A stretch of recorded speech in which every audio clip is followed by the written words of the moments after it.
The mini moat.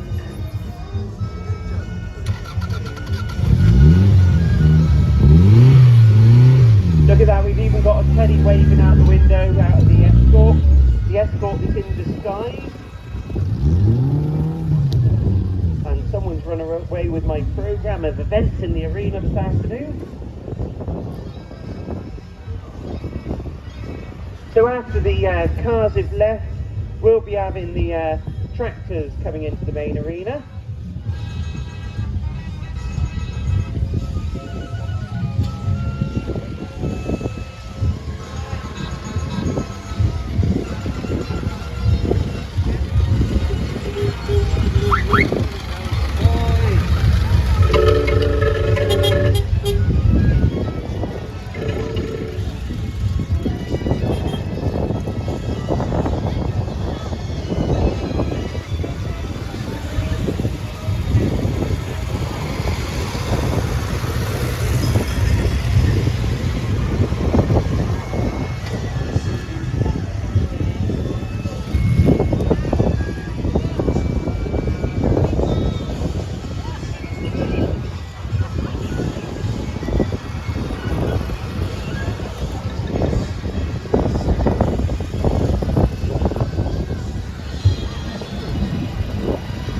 So fantastic cross section. We've got the Anglia just gone past now. The MG just in front of that.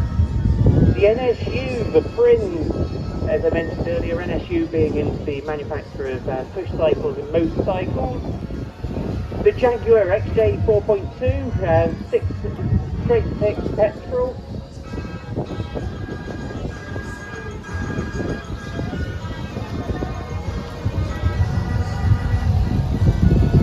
Now listen to that Trabant as it goes past with a 2-stroke engine, a very unique sound indeed. The Ford Willys, Ford G, the Land Rover Defender, the 110, the Series 2, is that the Series 1 Land Rover?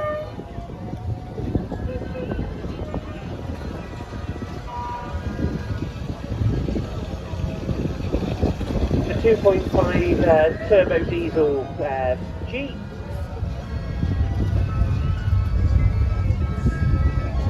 The Series 1 red Land Rover now with the 1.6 petrol engine, red out of the factory. Series 3 Land Rover, followed by the very noisy ambulance-bodied Defender with the Isuzu engine, I think I was told in that one. The 2A, followed by the Series 1 with the rag top on it, with the air conditioning in two-thirds being deployed on the air conditioning.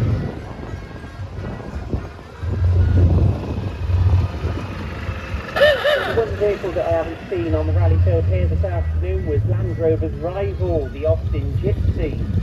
The Austin Gypsy was the poor man's Land Rover of the day, but as was described earlier about cars that you don't see many on the rally field, it's because they weren't necessarily popular when they were new.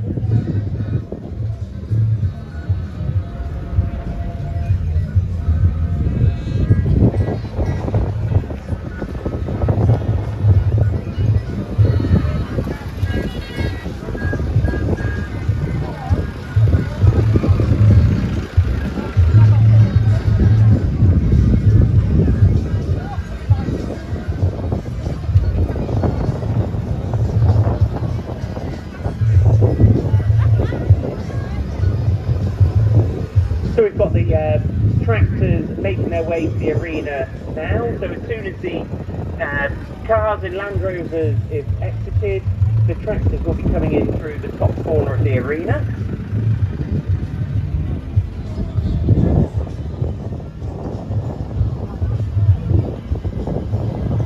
Don't forget there's plenty to see and do around site. Plenty of food and drinks outlets around the edges of the arena, and also slightly further afield on the periphery of the field. Some fantastic static displays with the stationary engines, What a selection that you've got presented to you this weekend at Driffield Showground. Again, I am really impressed with the quality and the number of